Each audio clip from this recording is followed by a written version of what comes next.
আসানসোলে রক্তদাতা, বাঁকুড়াতে রক্তদাতা, মেদিনীপুরে রক্তদাতা, ঝাড়গ্রামে রক্তদাতা, বীরভূমে রক্তদাতা।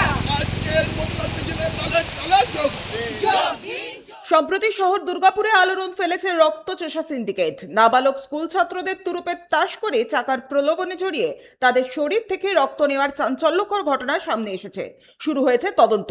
ইতিমধ্যেই পুলিশের জালে ধরা পড়েছে রক্তচোষা সিন্ডিকেটের 3 অভিযুক্ত দেবপ্রিয় চক্রবর্তী, অমিত প্রসাদ যাদব এবং মোহাম্মদ হাবিবুল। এই ঘটনার প্রতিবাদে রবিবার দুর্গাপুরের এমএএমসি টাউনশিপে দুর্গাপুর মহকুমা ভলেন্টারি ব্লাড ডোনার্স ফোরামের পক্ষ থেকে একটি বিশেষ প্রতিবাদ মিছিলের আয়োজন করা হয়। অনুষ্ঠানে উপস্থিত ছিলেন দুর্গাপুর মহকুমা ভলেন্টারি ব্লাড ডোনার্স ফোরামের সাধারণ সম্পাদক কবি ঘোষ সহ অন্যান্য বিশিষ্টজনেরা। এদিন ফোরামের অন্যতম প্রধান কবি ঘোষ বলেন, রক্তের বাণিজ্য সম্পূর্ণভাবে বন্ধ করতে হবে এবং স্বেচ্ছায় রক্তদানের মাধ্যমে মানুষের পাশে দাঁড়ানোর উদ্যোগ আরো জোরদার করতে হবে। এর পাশাপাশি তিনি আরো বলেন, দুর্গাপুর বা রাজ্যের অন্য কোথাও এই ধরনের ঘটনা আর ঘটতে দেওয়া যাবে না। মহকুমা ভলান্টারি ব্লাড ডোনার্স ফোরাম এবং West Bengal voluntary blood donors society আজকে এমএমসি বিবেকানন্দ স্ট্যাচু থেকে প্রতিবাদ মিছিল সংগঠিত করেছে। দুর্গাপুর এবং গোটা রাজ্যে রক্ত বাণিজ্য নিয়ে যে ঘটনা ঘটেছে তার প্রতিবাদ।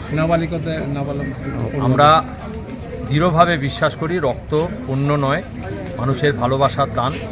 তাই রক্তকে পণ্য করে যারা এই সব কাজ করছে তাদেরকে সমূলে উৎপাদিত করতে হবে। এবং এই সভা থেকে আমরা সিদ্ধান্ত নিতে চাইছি যে দুর্গাপুর এবং রাজ্যে কোথাও এরকম অন্যায় অবিচারের ঘটনা আর ভবিষ্যতে ঘটতে দেওয়া যাবে না। এর আগে দুর্গাপুর পশ্চিমের বিধায়ক লক্ষণচন্দ্র ঘড়ুইকে এই ঘটনার তীব্র প্রতিবাদ জানিয়ে হাসপাতালগুলিকে কড়া হুঁশিয়ারি দিতে আমরা দেখেছি। এবার একই সুর চড়ালেন দুর্গাপুর পূর্বের বিধায়ক চন্দ্রশেখর বন্দ্যোপাধ্যায়। বিধায়কের সাফ কথা, বেসরকারি কোনো প্রতিষ্ঠানে অবিলম্বে রক্ত নেওয়া বন্ধ করা হোক এবং রক্তদান প্রক্রিয়া সম্পূর্ণভাবে সরকারি আওতায় আনা হোক, যা সরকারি নির্দেশিকা মেনে গ্রহণ করা হবে। কিন্তু যারা ব্লাড ডোনার ফোরাম বা কাউন্সিল হিসাবে কাজ করছেন তাদের আরেকটু মানসিকতা আমার মনে হয় সুস্থ হওয়া দরকার।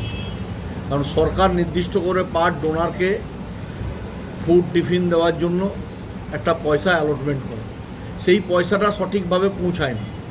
আর অন্যদিকে আন্ডার এজের ছেলেদের আধার কার্ড ট্যাম্পার করে এক্সট্রা পয়সা বেসরকারি হাসপাতাল যদিভাবে দিয়ে ব্লাড নিয়ে ব্যবসা করব, এটা আমরা অবিলম্বে বন্ধ করব। আমি বিধানসভায় চাই এই বিষয় নিয়ে আওয়াজ তুলতে, কথা বলতে, যাতে হচ্ছে অবিলম্বে বেসরকারি কোনো জায়গায় এই রক্ত নেওয়াটা বন্ধ হোক ব্লাড ব্যাঙ্কে। এটা সরকারি পদ্ধতির মধ্যে দিয়ে আসুক এবং হচ্ছে সরকারের প্রপার একটা কড়া দৃষ্টিভঙ্গি থাকবে, এর ক্ষেত্রে নির্দেশিকা থাকবে যে ব্লাডের যে হচ্ছে সেপারেশন ইউনিট তৈরি করার জন্য একটা যে পয়সার ডিমান্ড করা হয়, সেটাও বহু রোগীর পরিবার আছেন তারা এই বিষয়ে সমর্থ হন না বা দিতে পারেন না।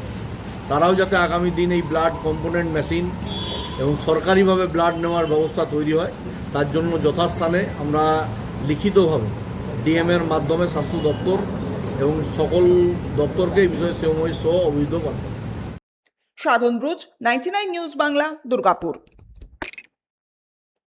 আপনারা দেখছেন 99 নিউজ বাংলা। বদলাবো আমরা।